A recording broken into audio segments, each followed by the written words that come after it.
everyone. Welcome to another 10 Forward Weekly. For those of you who are joining us for the first time, my name is Mike Fadum. I am your community manager, also sometimes known as Ambassador Kel.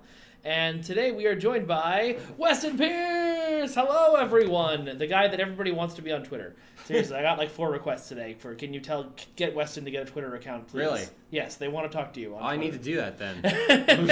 You have a Reddit account now. Yes, I do, finally. Which you haven't posted anything with yet. But No, you yeah, have. I have. You have? Yeah, Oh, I've okay. replied to a few threads. I've missed it then. All right, that's my bad. Yeah. Well, welcome to the show. Thank you. Weston is, you've been in the team, what, a little more than a year now, right? Yeah, a little over a year now. Yeah, okay. You came on basically right as we were really ramping up Victory is Life. It is the force behind a lot of your favorite cutscenes, actually all of the cutscenes in Victory is Life, and many of your favorite emotes from the last few years. Yeah, well, that's how you got started, right? They were like, here, make an emote, and you made like 12? Yeah, I made 12. Well, yeah.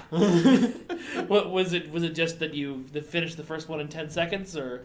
I tend to work pretty fast, I think. So, yeah, I got a lot of them done relatively fast. Yeah. Yeah. Cool. Gabby B says, "Yay, Animator! Thank you for no emotes." Is that? No, we already have that one, I think. Right? Oh yeah. we should just be. You guys should just be gifting Weston as he goes and sending him inspiration for emotes as throughout the entire stream. I love ideas. It's fun to do these. Yeah. So I guess let's talk a little bit about your background first. What were you doing before you joined up on STO? Well, I first got my my education in animation at the online school of Animation Mentor. Okay.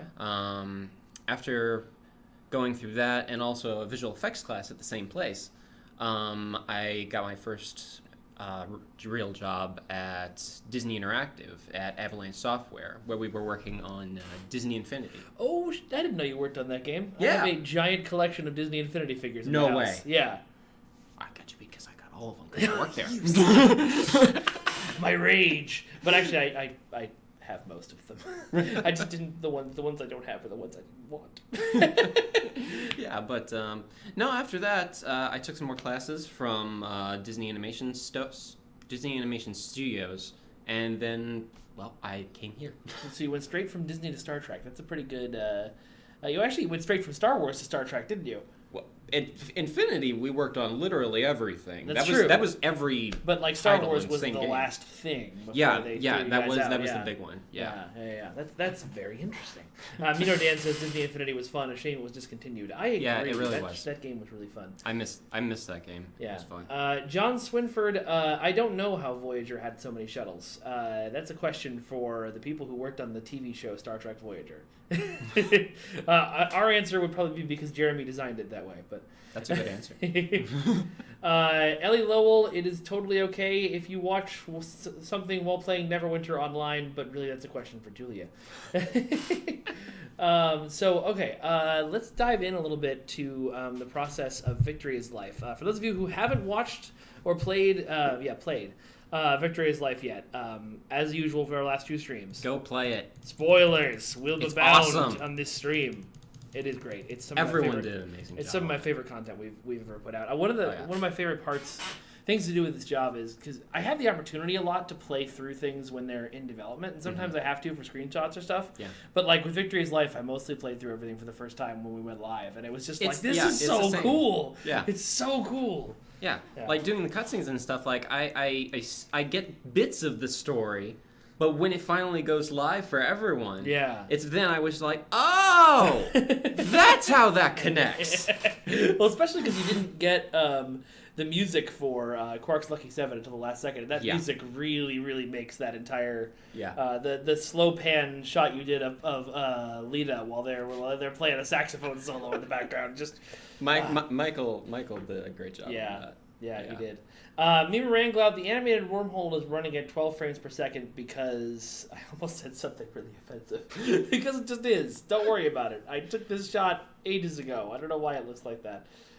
Would you prefer a different background? I can bring you guys a different background. Hold on.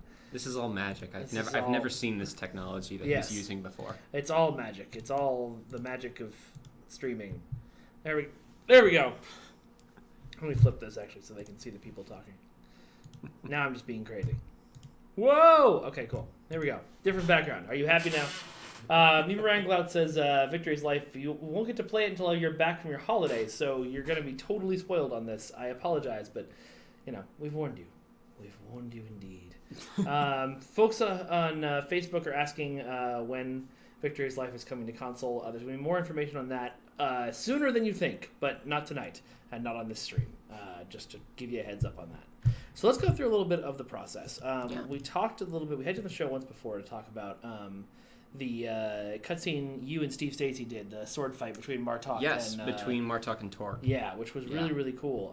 But what I'm really interested in is the process that you go through where you basically recreate... It's almost like motion capture, except without all of the dots or the cameras or the sophisticated equipment, where you film yourself doing stuff and then recreate it in animation. Which Weston didn't want to show you guys this, but this is how it starts. You're gonna start off with that? That's the first thing they're gonna see. Oh, you start off with that. Oh, you know what the best part about streaming technology is? It loops. Oh, it didn't loop. Oh, thank goodness. That's okay. I can make it loop. So this is how you guys start the animation process. You find a conference room and film yourself doing the thing you're going to be animating. Yeah. Well, ironically, that conference room's like 2 doors down. Oh, yeah, it is up here. But yeah, this is how we start the animation process. As silly and embarrassing as it looks. The first thing that an animator needs to do is get the video reference of what the motion that we want is. And I needed to be a very fat Klingon chef with an accordion at this time. You should have called me. So when you're doing, so this is for like, emotes and things that you have to recreate. I'll turn it off for now. Okay. For, like for things you're creating from scratch.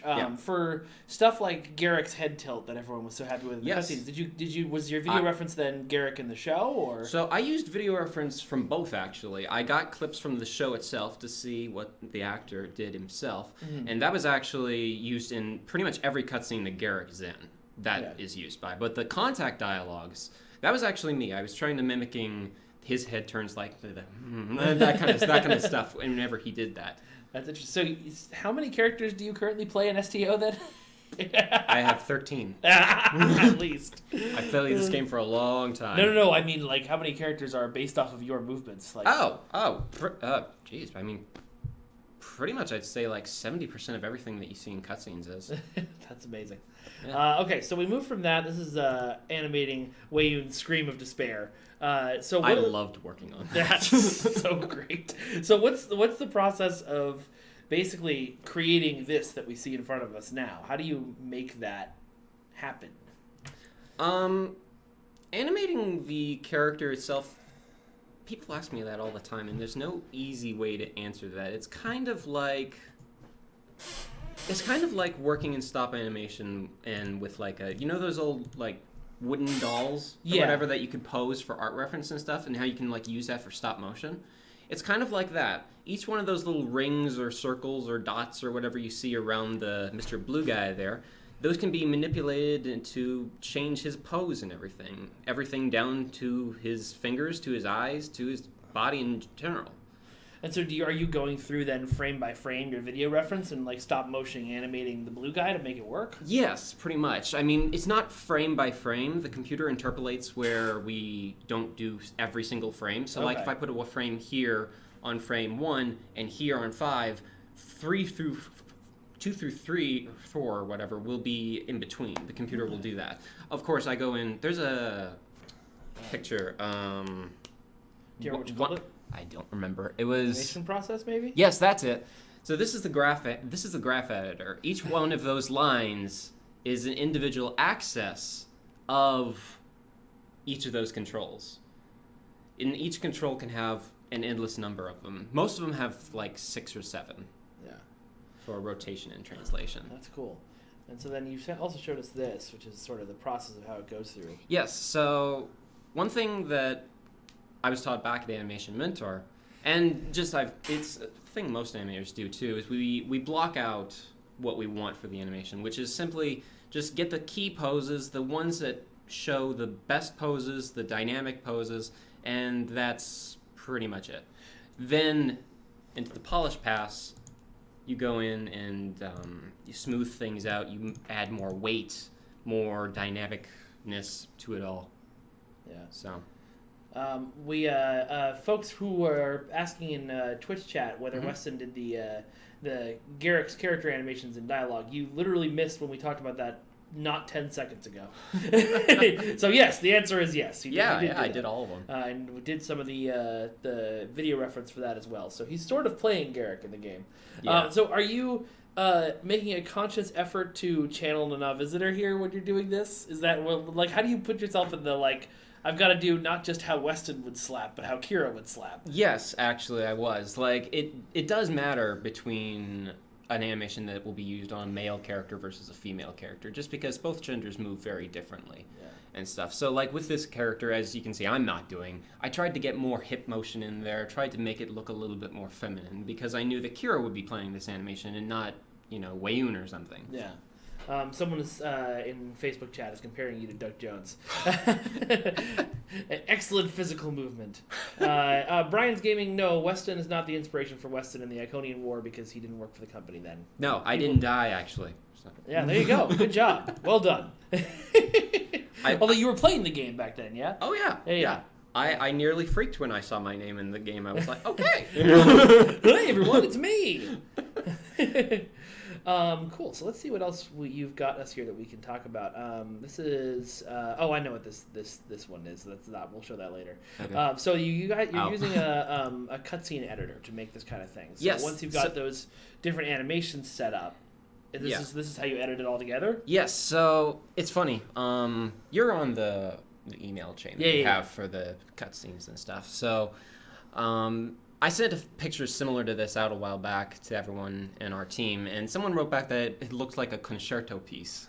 And as funny as that is, it's actually a really good analogy for this, because like a concerto piece, you have to have each individual point played at a specific time compared to everything else for it to all play as one seamless piece. And that's kind of what we're looking at here. Each red dot or red line or bar is either a separate animation or a movement or a stance change, whereas the greens down below are effects, the yellow is audio, all those little purple dots at the very bottom are dialogue and subtitles, and the pink and blue ones at the top are actually all the different camera shots and movements. Cool. So a lot of these, especially this one, since this one is in Tenebrous Torquet, actually, especially at the end there where you see all the big clumps of little dots. That's just a lot of camera cuts real fast. It's ones like those, so you gotta time things very specifically. And I think there was another picture of the cutscene there too,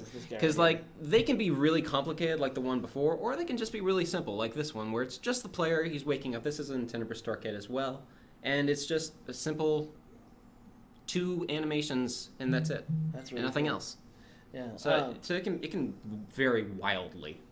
Yeah. Speaking of camera angles and stuff, so you and Scott worked really closely on Victory is Life stuff. Yes. Scott has been amazing in this whole process. Helping you guys with different, working on storyboards, adding storyboards to the process, which we've never done before. Yeah. How has that changed the process? I know since you started working here. It's helped our shots be a lot more dynamic. I learned a lot of this back when I was in my visual effects class, is how we position the camera and how it's hard to describe. It changes how the viewer feels when watching a shot. Like, I don't want to touch your camera up there to prove my point or anything, but like one thing that I pushed for Tenebrous Torquet was so that we could rotate the camera on its side to get what is called a Dutch angle. Right. Dutch angle is essentially when something is at like a 15-degree angle, but it's still a normal shot. It makes the viewer feel uneasy. And for a scary episode, that was something that we definitely wanted on that. And like with Scott, we were working on getting the camera close-ups, the action shots, all jiving and working together correctly. Yeah. It's, if you've seen you've seen Dutch angles and not realized them before, but you've often we see them a lot used to really great over the top effect in horror movies where they do the like starts normal and then dodges all the way sideways. Oh yeah. Cthulhu says Dutch angle, aka Batman. Did they use that in a lot of Batman movies? I don't know. I haven't noticed. I would be that. surprised if they wouldn't. Yeah, that's true. Orangitis, yes, this is the man that is giving you all these cool new emotes. Weston just makes emotes for fun. It's kind of crazy. We were talking about the other day, you got a request for like 2 or 3 emotes and ended up with like 9. Yeah. It's just like, I can also do this, and this, and this. Yeah. Mar Hockman, no. And that's a different thing entirely. Let's see. Firefly00, we would all like to see demo record get some more features, but that's not a thing we actually support. It's something we leave in the game because you use it and I use it and it's super useful, but it's not a thing that's ever going to get any updates. It's also because I use it. Yeah. Our cutscene editor is tied into demo record. Oh, yeah? Yeah. Oh, I didn't know that. Well, then, you know. Sandra Litz-Balson says, can we see you doing the motion capture for the unusual dance, the Carlton dance? Is there any video of that anywhere? I actually was not the one to do that. Oh, yeah? No, I actually found a reference online of Carlton Carlton himself doing it. Oh, that's right. I remember coming in and watching you watch Dancing with the Stars one day. Yeah. You see, this is why I love making the emotes. Is because I saw that picture on Tumblr one day, and I was just like, why is this not a thing that we have? This needs to be a thing. And then 2 days later... And I had the power, and I made it a thing. Yeah. Tater wants a tactical thumbs up emote. I'm sure, why not? Okay, so talking about storyboards. This is a picture you sent us of the storyboard. As you can see, we're very advanced. Super advanced. And all the storyboards were done on whiteboards, so none of them exist anymore, which is too bad, because I would love to do storyboard giveaways. Do them on paper next time. So this is the initial cutscene from Quark's Lucky 7. Well, not the initial, but the start of the heist. Tell us a little bit about this. So we were going for a Ocean 7 sort of thing, going through all of this. I think some people have kind of said on Reddit and stuff, with the continuous camera movement, going from one shot to the next, all through Quarks and into the hallway. Then Trying another to get that one. very Ocean's 11 feel. Was it Ocean's 11? I said 7. Oh, you know, Ocean's 8 just came out, so you're not wrong. You're just off by one number. Don't worry about it. Okay. There's an Ocean's 11, 12, 13, and 8, so you're fine. Okay. And then there's Quark's Lucky 7, so we're okay.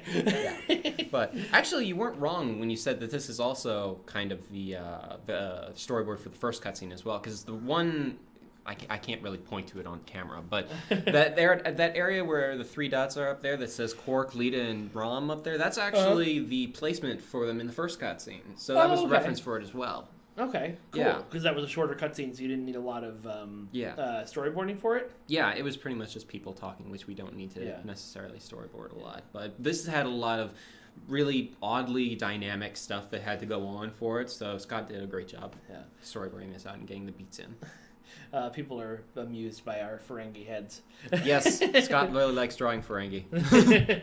Just add the ears, man. Yeah. I mean, just look how happy Rom is in that far right one. Right? And look how angry Quark is. And that led into this, which we're showing full cutscenes, remember, folks, so it's very spoilery. Yeah. Blade.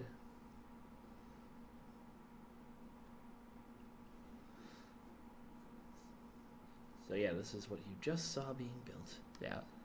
I love that. Was that... That was actually not in the storyboard. I kind of did that without it telling anyone. Everyone then loved it, so... So it was okay. I just thought, of course Rom would do that. How could I not? Yeah. I remember the first, it was either like a team meeting or something where they showed that off, and everybody was just like, oh my god, this mission is going to be amazing! I was so excited for this mission. Yeah. It was one of my favorites. It's so cool because it's so, it allows us to play in such a different world than we normally do. Yeah. Both Quarks and Tenebris were very different for STO, which is what I really liked about them. Yeah, Ryan was the main writer on that episode. It's just amazing what he did with it. I think it's honestly the most ambitious episode that STO's ever done. Yeah. Haze Cakes, if there's any issues with a Neverwinter giveaway, this is not the place for it. I don't know why you're here. Go talk to Julia. That's... I mean, you can like Neverwinter and Star Trek. You can, but if you're coming to me to say you never got your code for a Neverwinter giveaway, I cannot help you. There's nothing I can do. Yes. Primar13 says, can you get the audio and music for those cutscenes? No. There was no audio for no music for that cutscene, since that was a slightly earlier record. Yeah, so what Weston has sent us is the words. It sent us the versions that he had in his computer, which don't have the audio. That was recorded before the release, so it was recorded before the music got in. Sorry. Mima Ranglout, my T-shirt is from I think it was from T-Fury. It might be available on Redbubble now. It's all the Star Trek combining into a Megazord. That is awesome. I just noticed that. Yeah, it's so good. I love it. They were asking where you got yours though. Oh, I actually got this from ThinkGeek. Makes sense. Yeah. Everything cool is ThinkGeek these days. I saw it on Reddit, and I was just like, I have to have this. Primer 13. When you say there's no audio on the stream, I assume you mean there's no audio from the cutscenes, and that you can hear me because you've just responded to a question that I said. But let me double check. You guys can hear me, right? Just let me know about that. Sarek1701 says was asking for another emote giveaway in the future. I can tell you that you'll be very happy, but not today. Maybe in summer. Yeah, that was a Frozen reference on a Star Trek theme. Okay, people are saying yes. Orangitis, stop it. Stop trolling. Okay, so let's go back. You sent me... we were... I sent you so much. I don't remember. You sent me so much cool stuff. I don't remember anymore. But I'm going to show this again as a lead-in to what we're showing next. Because it's an important I'm glad I'm just becoming desensitized to it now. You're becoming a meme. Yes. So this is then what that became. That's the next step in the process. So that's, again, what we were talking about earlier, where you had to go through, not frame by frame, but frame-ish by frame-ish. This one definitely required more frame by frame, because like the subtle head movements and stuff. And the more dynamic or more... I keep saying the word dynamic. It's not necessarily a dynamic, but the more involved the body motion is in an animation, the much more on point you have to be with the video reference. Sir Boulevard says, hey, Weston, have you ever considered redoing the food and drinking animations? Because we're still using the Champions one with soda cans and candy bars, which I didn't know. I knew we had soda and candy bars, but I thought that... I haven't really played much of Champions, so I didn't know that. But I can look into that, I guess. Look into it.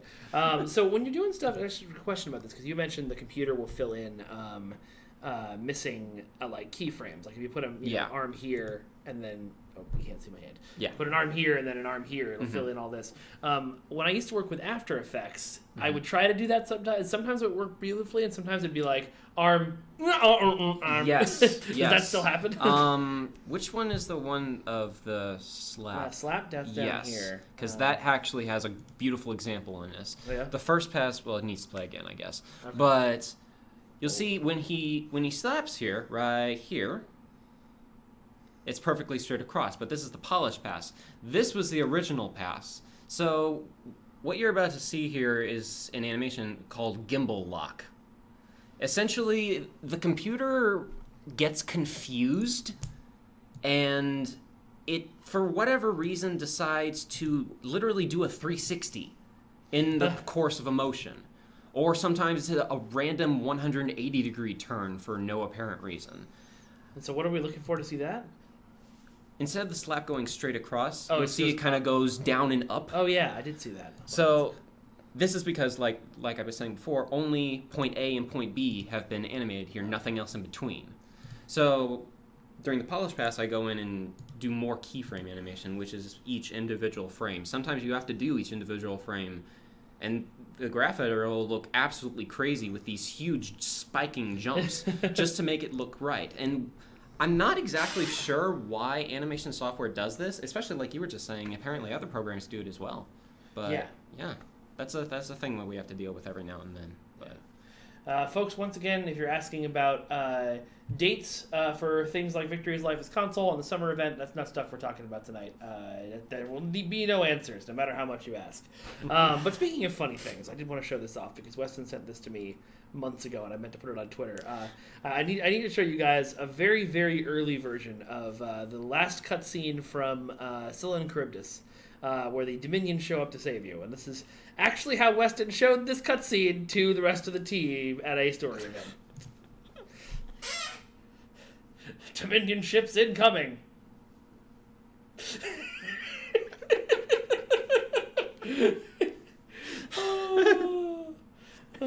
That's just wonderful.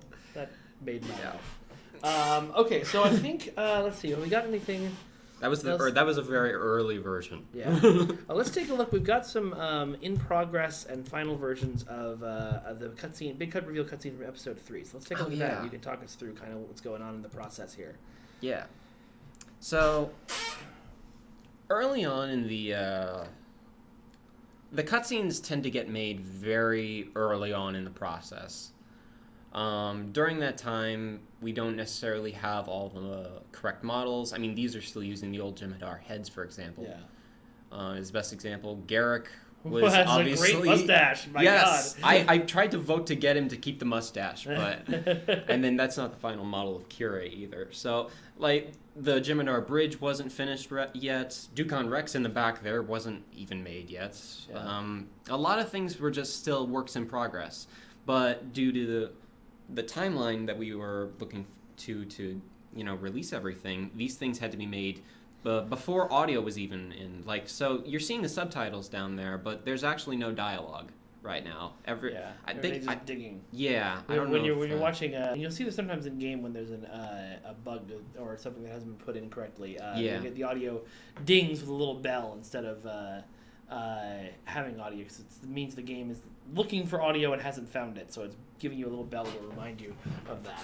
Yeah, Drew's been doing a pretty good job fixing that. I mean, sorry, Brent's been doing a good job fixing that, but yeah. So this is interesting though, because I expected this to be a little bit more. I mean, there's some white boxy and stuff, but it's a lot of the animations are there. You had Wayun's eyebrow in place, and the models look pretty good, and yeah.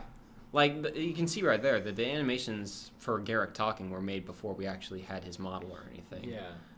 George did an amazing job on all those characters. But no, the good thing is that we did have the white box. So it gave the general placement of everything. It gave, a good idea of what everything was going to be, where it was going to be. So not a whole lot had to be changed for this particular cutscene, actually. Yeah. All right, and so then here is what the cutscene actually looked like in the end, which some of you have already seen, which... Wow, that already looks way better. Yeah. I think it was Donnie who made this. Yeah, right? The bridge. That bridge is Donnie's, and that's amazing. Yeah, it is beautiful. Yeah. And the lighting in there is fantastic now. Yeah, Scott also took a lot of passes on the cutscenes as well to help with the lighting. Yeah. Scott really took a hand. Scott is our lead environment artist. He's been on the stream a couple of times before. It took a big hand in making Victory's Life story-wise as big a deal as it is, which... a lot of praise is being thrown at the writers and at you, but Scott had a huge hand in that absolutely. too, and all the artists did. Yeah. So a good thing, like I was talking about before, about like camera placement, is this is something that Scott did a lot as well. Is like this shot in particular right here. The device is bigger in the forefront of the shot rather than Garrick, because it's supposed to be the focus of what is this. Yeah, it's true. Yeah. It's cool. All right. I'm looking through, folks, what else I was sent. Oh, we want to talk a little bit about, because you were helped in the design of the Herc, right? Yes. Originally? Yeah. I've got it. Hector was the one to do a lot of the designing. Right, but you sort of figured out how they move. Yeah. Here we go, Herc Progress 02. So this was an early version of that. Yeah, so this was one of the ones I showed at one of our meetings a long time ago. But this was essentially when we were first getting the mobility for the Herc. Things changed throughout the process. This was their first pass, where they weren't, crazy and murdery and stuff. But also, you might see a few of them spawn in like this, because this guy actually did get kept. Them flying around and stuff. I really like how that came out. Yeah, that was really nice. And I think there's one more. Yeah, there's one more, which some people might have seen. Oh, maybe. Yeah, but again, spoilers. Why would a Herc move like this? Well, because they're a crazy monster Herc. I loved working on the Herc, just because what's really cool about them is no matter how you pose them, they're so dynamic looking. Yeah.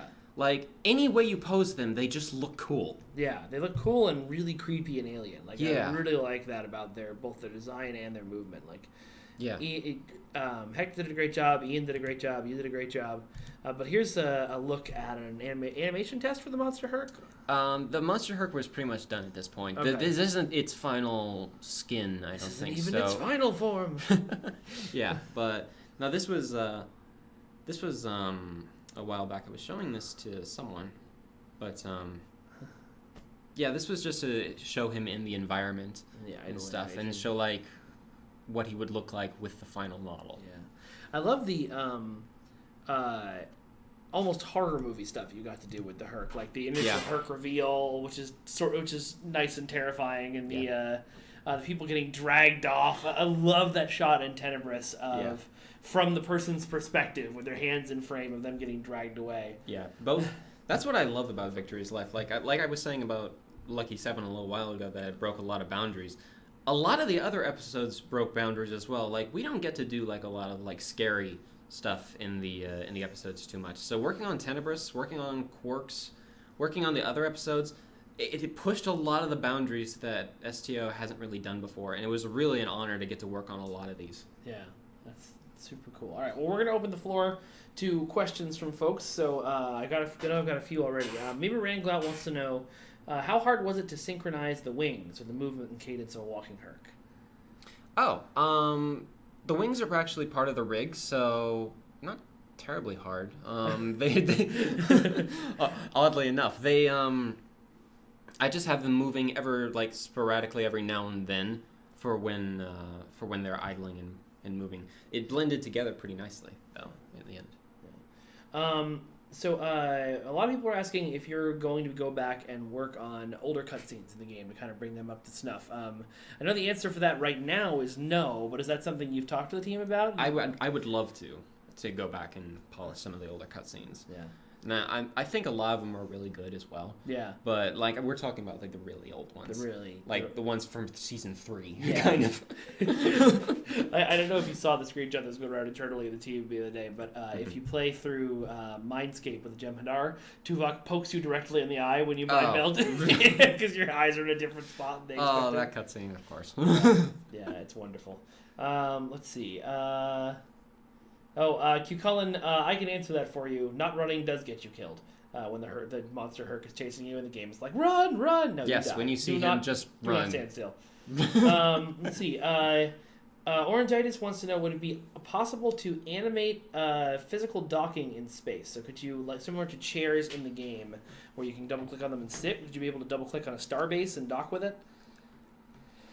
In theory, but our ships are so wildly different in sizes. Like, we can have an Aquarius Escorter, we can have the Enterprise J, and it would be it wouldn't necessarily work out the way you think. It wouldn't look good. Yeah, I agree. Horiant, in terms of adding emotes and gestures and stuff to the Foundry, I am still in my training process with Maria on how to learn how to do all that stuff. So I have learned environments. I made a map in Foundry. Yep. Gonna learn how to do more of that. And so I'll add that to the list of things I need to learn. I might even invite you in on that one. I would like that, actually. Yeah. Because I'm not sure. I don't want to say anything, but I think I know how that's done. Great. I'm not sure, though, so don't quote me on that. Yeah. Let's see. Effin Machete, I appreciate the constant spam in the Twitch chat asking people to host the show, but I don't know if it's really necessary, but I guess I appreciate it. Let's see. Eric Chan, we do have a sign already that says we don't talk about upcoming content, but I feel like if I just had a sign up that was said like you made a sign. Fans made these for me. I have 3 or 4 different ones. I've never seen this. This is beautiful. Isn't it beautiful? It's amazing. The one that Duncan made that I don't have pulled up right now is also amazing. It's like a dragon on a castle. Like, we don't talk about upcoming content. And one of the fans in the front is like, so playable pork?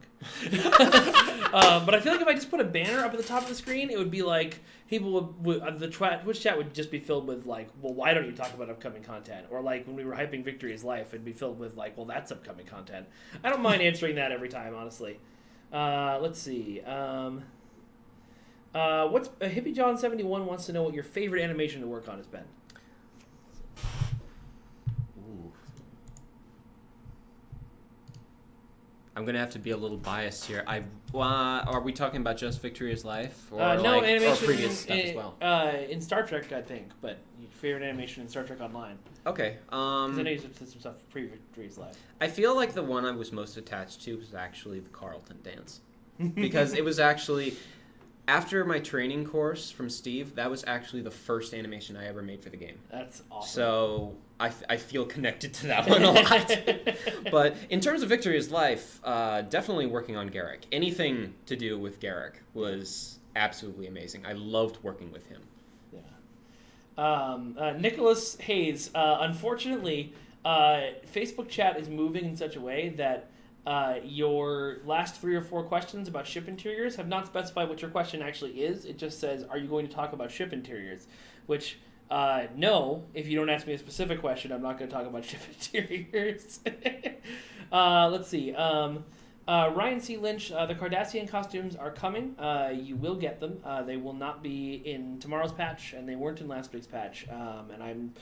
We have all learned our lesson here. No one is going to ever say, ever again, that they will be in an upcoming specific patch date, because, oh boy, did that blow up in our faces. STO is a live game, so things change. Yeah, things change constantly. all the time. That's why we don't talk about upcoming content, because Yeah. when we say Cardassian uniforms are coming on Thursday and then they don't come, everybody says, "You promised! Why?" And we say, "We didn't, though. Al just made a tweet." So there you go. Nicholas, the missing ship interior of the temporal ships. I don't really know about that. I'll have to ask Jeremy somewhere in the back. Danny Keith, how about a new Halloween episode? You'd have to talk to Al and Jesse. I know Jesse has wanted to make one and had a really good idea for one for probably 5 or 6 years now, but just hasn't had the time in his schedule to do it. We're hoping that'll happen someday. Let's see. I'm relying on you because I can't read everything from over there. Yeah. I don't have my glasses. Christopher Batts, that's sort of a business decision question. He's asking whether this season has been successful enough that we can hire a similar level of voice actors in the future. I will say, without giving too much away, we're always looking to add more Star Trek actors to the game, and there's some fun stuff on the horizon. Let's see. Orangitis, maybe that's what I'm saying. Tuscan 38, when the Cardassian uniforms are 100% ready, I will absolutely show them off, especially on social media. I did that with the Jem'Hadar Klingon uniform. Basically, on last week, it was basically like, "Oh, this is ready? I'm going to take a picture of the game right now because I know it's coming in the patch tomorrow, and just throw it on Twitter so you guys can all see it." Let's see. Lena Marie Gouldegger says, "The unusual dance is one of my favorite things in the game. It just makes me happy every time I use it, so thanks for making it." Soshme Susan, we have covered emotes a little bit, but if you have a specific question for Weston about emotes, I will ask him, and he will probably answer, unless it's something that doesn't make any sense. That actually kind of reminds me. I saw this post on Reddit a couple days ago. Yeah. Of this big group that was on Deep Space Nine, and it just made me smile to ear because they were all playing every new emote that I had made. Every one of them. That's amazing. They were all playing. A smooth dance. They were all playing unusual. That all of them. I was just like. I gotta say, That's awesome. My favorite emote you've ever made is probably obvious, because it was my birthday present, and it was the best thing ever. Because I joked on a stream that I would love to have an emote of the Kel dance, which was doing the snake dance and then getting struck by lightning. And these guys went and did it while I was on paternity leave or something. I was at STLV. So when I came back, they were putting it into the game, and it was the coolest thing ever. Primer 13, can we get the unusual dance in the Phoenix box? Probably. Phoenix box hasn't been updated in a while. We know it's because the system team has been super busy, but I think emotes are a thing we could probably put in there. Yeah. I believe you can get all of those emotes as well from the anniversary box, right? Yeah, I think so. Yeah, but you have to, and we'll probably be bringing that back next year. Oh yeah. Don't know for sure. Not promising anything. Well, you got to, because I'll probably be adding more. Okay, so is Sarek 1701 wants to know, is there a video of you doing the motion reference for the Lek explosion animation cutscene? No, there isn't, sadly. Did you do that? I did put that in there somewhere. Yeah, but I've got the cutscene. I just mean, did you No, do motion capture for that? No, I didn't actually. I used some other video reference for that. What video reference did you use? Now I'm desperately curious. That's a secret forever to be kept. Or you could just tell us. Anyway, this is the cutscene we're talking about if you haven't seen it yet. We played it on the stream last week. We played it for this episode, but Yeah. I want to just show this all the time. It's the best. I love everything about this cutscene. So the original... I'm so glad it got to be in. The original concept for this was just he blows it up and walks away. And you added all the like slow-mo and sunglasses and stuff, right? Yeah, so we were having one of our cutscene meetings, and we were just talking through this. This was never in a cutscene, never in a storyboard, by the way. Yeah. And Ryan looks to me and just says, "You know what? Lek is the kind of person that would not look at an explosion because he's too cool for it." And I thought, yes, I have to. I'm going to do this now. Yeah. Primer 13, we definitely don't have the original version of that with sabotage in the background. But I mean, you guys can. Here, I'll just. I got you. Ready? Go back.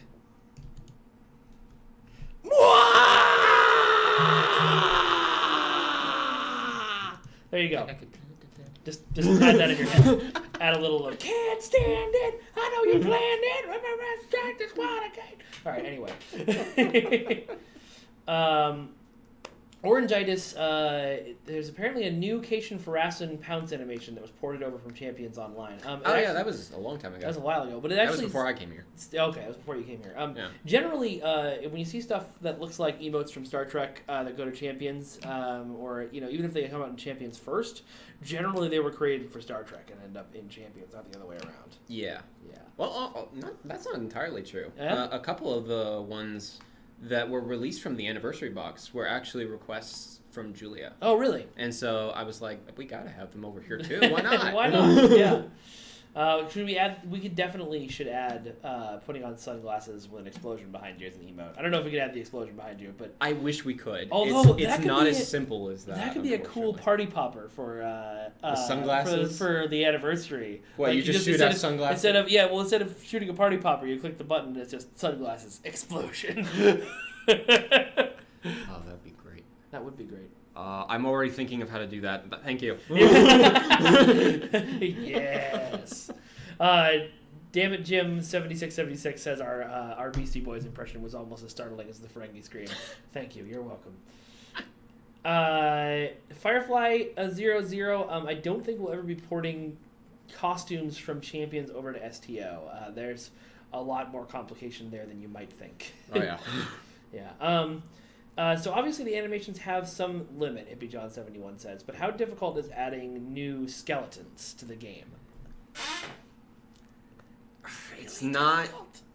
Yeah, it's not the easiest thing in the world. Yeah. The Herc were obviously a new skeleton, and they took a little over a month and a half to make. Like, making the skeleton itself is easy. Yeah. Getting it actually into the game is hard. Yeah, that's the big problem. Not to mention, anytime a new skeleton, you have to have an entirely new movement set, hundreds of new animations. Yeah. It's not as simple as just clicking the button kind of thing. I wish it was, believe me. Oh, Haran's got an even better idea. Instead of making it a popper, you toss a grenade over your shoulder and then put the sunglasses on and an explosion. I like that even better. I like that a lot. That gets spammed in ESD for days. Oh, that's funny. I didn't even think of that. Was Garrick doing the slow cap in the last animation? Yes. Was that the slow cap animation? Yeah. Or emote? That's amazing. Yeah. I love that emote so much. I've actually used it a couple of times for screenshots for fiction blogs because at different points in the animation, it looks like you're doing things other than slow clapping. So when I guess that makes sense. When Jempok and Martok are arguing in the screenshot for that fiction blog I wrote, Martok's actually doing a slow clap, but it looks like he's like. Mark Hockman, who animated the victory of Sompek Dance, that was that guy right here. It's amazing. It was my favorite birthday present of all time. It's the coolest thing ever. Let's see. Thomas J. Salinka, can you tell Weston I loved his work? Thomas thank J. Salinka you. Loved your work. Thank you, Thomas J. Salinka. Did I get that right? Thank you. Yes. Andrew Hughes, can we have reminders about the Sally ride? Yeah, I'll definitely put something about that on social media when it gets closer to the day. And who on the team does the best Ferengi scream? I don't know. I would have said Maria if she hadn't moved to Magic, but now I don't know. Next time you have on Scott, make him do it. Okay. I just bet that he would be the one. He'd probably do a really good job. Yeah. Yeah. Joe Black 04, it's at Think Geek. Oh, the shirt? Yeah. Okay, so Sir Boulevard says, what's your favorite thing you did for this expansion specifically? This expansion specifically? Well, that too, that too, yes. But I still have to stick by it. Any animation that had to do with Garrick or Wayoon was definitely my favorite thing to work on. Yeah. They were just beautifully iconic characters back in the show. I wanted to do them best justice I could for this game. Let's see. Mighty Master 000, I will not be answering questions about what's in tomorrow's patch until I put up the patch notes after this, so just watch for that. Are there any, Mima Ranglau wants to know, are there any dances that you want to animate that you haven't yet? Yes, there are. What sort of dances are they, Weston? Oh, we'll see when they get released. Let's see. Let's see. Duncan, Idaho, go ahead and make tardigrade wizards the thing. That's fine. You have fun with that. Wouldn't they be tardigrade planeswalkers in Magic, though? They're like beyond wizards over there. Let's see. Dirty Lever wants to know, how often do your first runs of a new animation go horribly, horribly wrong? And what's your favorite funny goof up? Boy. Usually they goof up when I fall and trip while trying to do something. Which happens a lot more than I'd like to admit. I want to see that video. Why didn't you send me that video? He's like, I'm already embarrassed enough by the accordion dance. Yes, like, the accordion's the best example of how embarrassing some of these can get. Yeah. Well, there's a second part of the question. What's your favorite funny goof up that's happened? Ooh. I can't really think of one at the moment. There hasn't been a whole lot recently, but oh, actually, no, wait a minute. So it wasn't one here that I did for STO, but one that I did for when I was taking courses at Disney Animation. Uh-huh. I had this like book in my hand, sort of thing, and I was animating this character that was kind of upset and whatever. I hit myself in the head with the book. Yeah. That should have just been the animation. Yeah. Let's see. Joe Black 04, your question makes no sense. I'll play with the devs, but with console captains. Yeah. That's actually something we should do. You're right. I don't know when, but I know at least some people would be willing to jump on that. Maybe. Well, no, that's this weekend. I wouldn't have time to organize that in time. So maybe we'll do a Kobayashi Maru. Let me think about it, but that's a good idea. Are there any way to get the Loot Crate emotes for those that aren't subscribed to the Star Trek Loot Crate? No, that's the point of making them for the Loot Crate. But I love you, and I want you to have everything. Let's see. Zach Sheridan wants to know if you're going to make an animation of eating Kelpian soup for the future. I don't know yet. Yeah. That's an interesting question. Are there any copyright consideration for dance moves for emotes? Most of the time, no. Obviously, there were points like from Michael Jackson and obviously Carlton there. A lot of other games, another one that's especially relevant would be like for Destiny. Yeah. All those dances are in Destiny. Other games have them as well.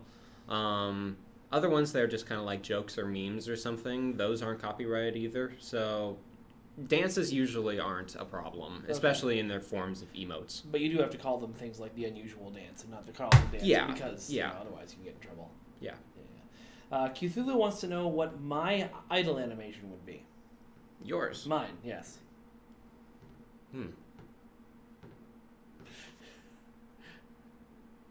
You know, I have that one emote with the pad constantly. I think that would be yours.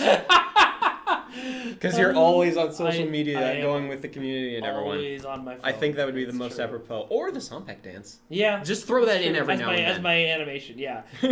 Just going on my phone, struck by lightning. SFC 100 says he's gonna go patent the dab right now. I love so much. So we were struggling with all the time people had to find something to do for April Fools this year. We had all these grand plans, and then nobody had time because they were all knee deep in the expansion. Yeah. And suddenly Weston was like, "Well, I have made this dab." It was such a wonderful, wonderful thing to throw in. It was once again one of those things where I was just like, how is it? This has to be a thing. Yeah. It has to be. Let's see. How much time does it take? Frederick Redegard says, how much time does it take to do an animation scene? Like specifically for the Ferengi explosion, but like, longer or shorter ones too. So that is a very loaded question because it varies greatly. For example, I made an animation which I can't talk about just the other day, and it took me literally all day. It took me 8 hours to make the animation, and it's only about like 5 seconds long. Was that the one you were working on yesterday? Yes. Yeah. Okay. I did see that. Whereas other animations like Lek Explosion, that only actually took a couple hours because I was able to reuse a lot of old stuff we have, and also a few of the emotes like the flex one and all that kind of stuff. That one only took like maybe 3 or 4 hours. It's the same with the cutscenes, really. Like, the shorter cutscenes tend to take only, like, an hour or two to make, but the longer ones, like the big reveal on Tenebrous Torquet and stuff, that one took almost 3 weeks. Well, I think it's also probably, and you can correct me if I'm wrong here, but different, because, like, with a shorter cutscene, like Waking Up, you don't really have to get... You just have to get a simple idea across, whereas with the Tenebrous Torquet scene, you have to get across, like, a lot of emotion and, like, get characters right who existed on screen for 7 years, and there's more attention to detail on those. Yeah, especially if there's, like, new animation that needs to be made or anything like that. Yeah. How easy or hard is it, Mima Ranglat wants to know, to get your animation approved to be included in the final build? Like, what is the approval process like for your stuff? Usually it goes to our cutscene meetings where we do the storyboards, at which point I start working on the animations and the cutscenes itself. Then it goes through Scott and then Al and anyone else who wants to approve it, with any tweaks or changes that need to be made then. But after that, that's usually what gets shipped live. Yeah. So it's a pretty simple process. Al is really funny. I think I told you about this, but he came to my cubicle the other day, long after we'd already booked that you were going to be on the stream this week. Okay. And it was just like, you need to put Weston in everything. Why is Weston not on your streams and podcast interviews and stuff? And I was like, I'm putting him on the stream next week. And he was like, okay, and left. It was wonderful. Al's awesome. Yeah, he's great. Do you have a standard character model you test all your new animations on? And what is the model and what does it look like? Yes, actually, I do. I use a version of my own character, that my own personal character that I have on live servers to test everything. Okay. So I made a costume of that character in our engine, so I can test all that stuff. And it's also a good thing because it can test on big and small characters as well. Yeah. But like the blue guy you saw in some of the stuff earlier, that's the rig that we use for all our human animations. Yeah. So if a character looks similar to that, it's going to look exactly like it is in the program that we use. Nice. So. Dirty Lever says, why aren't you testing it with Curlin, you heathen? I can. I remember when you guys first did the Kel dance, Matt was showing me it on a bunch of different characters that would never do it. I think Taket at one point was flying and then did the Kel dance. It was wonderful. Here's a funny thing, actually. I don't think I ever told you this. Yeah. I actually did test the dab on Curlin before I gave it to you. That's great. Let's see. How long have you been playing STO? 6 years. Wow. Yeah. I joined literally the day after it went free to play. That's awesome. Which I feel really bad about because I missed my bug ship and I didn't know what the winter event was at the time. William Diaz, what influenced hold on, I'm going to reverse that. Why was it, why did we get so much Ocean's 11 influence into Quark's Lucky 7? I think that's because it's not so much that there's a new Ocean's movie that just came out, and more that when you're making a heist movie, there's a certain visual language that they just really perfected. Yeah, it's the same with Tenebrous Torquet. We wanted to go with a very, like, spooky alien-esque kind of stuff like that. It's like I was talking with Scott in the meetings, is that's what we do with the storyboarding. We wanted to make it have a specific feeling. So the camera angles, the way the camera moves, the way the characters are positioned and animated, that's to give a specific feel. So it's not necessarily Ocean's 11. It's just heist. Yeah. And the other one was Leverage just has spooky. that very same feel too. Yeah. Yeah. Thomas Wolforst wants to know what your favorite race and class to play is. Cation. Absolutely. I didn't even have to think about that. That's my favorite species. Class, though, I'd have to say I like science. Okay. I like science. All right. Cool. I like being the healer. Yeah. Thomas Elkins says the next heist episode needs Mini Coopers. We should do that. We should do the Italian Job with shuttles. That would be amazing. We're just going to do heist episodes forever now, guys. That's all we do. It's Star Trek Online, the heist game. Yeah. Let's see. Sometimes when my character, Dirty Lever says, sometimes when my character is going through an animation, its arms go all long and spindly like a weird tree. Is that an animation, model, or game engine issue? I guarantee you it's not a game engine issue. This is a brief rant that I do many times on streams, but somehow at some point between 1992 and now, video game fans, myself included, got this idea of a game engine being this thing that is responsible for everything and could be updated very easily. And it's not that. It is not that. It's not that. No. I promise. No. But anyway, so what do you think causes that? People's arms go crazy. I remember you found... thanks to you, I found that. So there was an issue with all the female idols. Their ankles were broken. Yeah. And this was due to a fix a long time ago, before the Anim 2.0 system came out. When I went in to fix that, I inadvertently broke one of the animations for female idols, which was, I think it was the Twitchy idol or whatever, and it turned people into looking like Slenderman.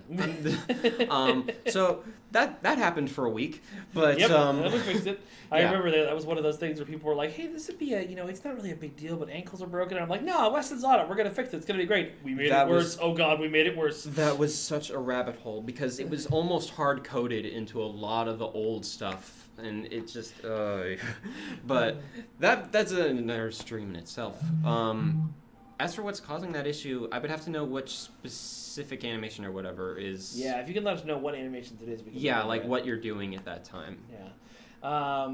Let's see. Saliknar1990 wants to know how much work it would be to animate the Transformer on my shirt. I think if it's just a standing robot, that would be the same amount of work as just a new model. But if you had to animate it actually transforming into the different ships, oh my God. I mean, did you ever see what we had to do for the crate that reveals the Dominion device? No. That was in episode 3 there. No. That's a human. That's a human unfolding to make that effect? Yes, it is nightmarish to see that with a different costume. Oh, I want to see it so bad. Talk about turning into one of those Transformer things. Let's see. Is Weston doing idle animations as well? You haven't made any new ones, I don't think, but you've touched the ones. Well, there was Garrick's. Oh, that's but no, I haven't made any new ones yet. That's something I would like to do in the future, though, definitely, because some of ours are a little bit old. And that was another thing during that rabbit hole adventure that you set me on. I did end up fixing quite a few things with our current idols. Yeah. Because some of them were actually broken from the 2.0 system conversion. And like missing tons of frames and things. Yeah, like one of them was literally missing half of its animation. It was supposed to be like 300 frames. It cut off at 120. Oh, weird. That is weird. I don't know what happened there. Yeah. But I will see if I can get you guys an image of the human model crate, because that sounds wonderful and terrible. Primer 13, would we ever consider putting Garrick's idle animation as something characters can use? Maybe, but we'll see. That's a upcoming content kind of thing. Let's see. Okay, Sir Boulevard. He says that the warp nacelle animation is broken for Intrepid class and its variants. They don't stay folded up at warp. It's broken for more than just the Intrepid cells, believe me. That is on my list of things. I have a big whiteboard, and that's one of them. Frederick Renegard says, is there any options for getting more new and more death animations besides just falling on your face? We've talked about that. That's definitely something that I would like to approach in the future. Yeah. Since that's possible. Yeah.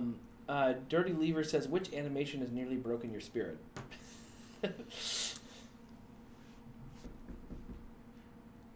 I don't remember. It's not in the game anymore, but we had this one animation that would play at the end of the dance competition on Ryza during the summer event. Mm-hmm. When everyone stopped dancing, they would all do this weird lean back and do this big silly clap. And I can tell you it's from Champions, just from how it moves. But I just cringed every time I saw it because I knew how old it was. So you just took it out entirely when you got here? No, I'm not the one that took it out. Oh, but okay. yeah. Somebody did. Let's see. Okay, you guys are now throwing out things that are not animation broke. For example, effects bugs. Weston can do nothing for. Let's see. Would it be possible to have characters appear? Yeah, I feel you on this one. When the cutscene begins, as opposed to a second after the cutscene begins. That's unfortunately our cutscenes are played live. Essentially, when you start a cutscene, it loads in all the characters, and what you're seeing isn't a video; it's actually live. That's how we can get like your character into the cutscene as the player sometimes. Yeah. With slower internet connections or older computers, it doesn't load as fast. That's also why we tend to have like 2 to 3 seconds of just nothing before a cutscene, so that things can load in to prevent stuff like that from happening. Joe Black04 says, who would be your dream character /thing/alien to animate? Ooh.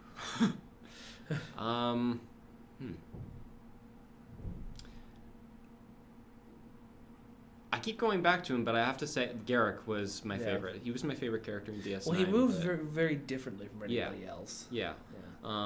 As for aliens or stuff, I really liked how Keplians walked. Oh, yeah. Like, that was really interesting. That would be really intriguing to try out one time. Yeah, that would be cool. Let's see. Duncan Idaho is, I do have a rough idea for when you'll see the winning posters from the contest. Next question. Do you do non-character animations too, such as objects and ships? Oh, yes. Yeah. Anything that moves. Let's see. Nicholas Alcendier Hayes says, do you play Magic the Gathering? I've played like one game, but I didn't understand it at all, so I never tried it again. Meanwhile, some people are chatting in chat about GoldenEye, which is such a great game. I missed that. Let's see. All right. Orangitis says hashtag anything that moves. Well, actually, they said anthy thing that moves. All right, cool. Well, guys, it looks like we're running down on questions, but we've had a wonderful stream. Thank you so much for coming. Thank you for having me. Yeah. And I appreciate you guys hanging out and asking so many questions. And starting next week, I will be out on vacation for a week and a half or so you won't see me around, but Jeremy and Ryan are going to try and keep the stream going if they have time. So hopefully we'll be back next week. If we aren't, it's because something else happened. But we will see you guys soon. Thank you very much for joining us. Bye-bye, everyone. Bye-bye. Bye-bye.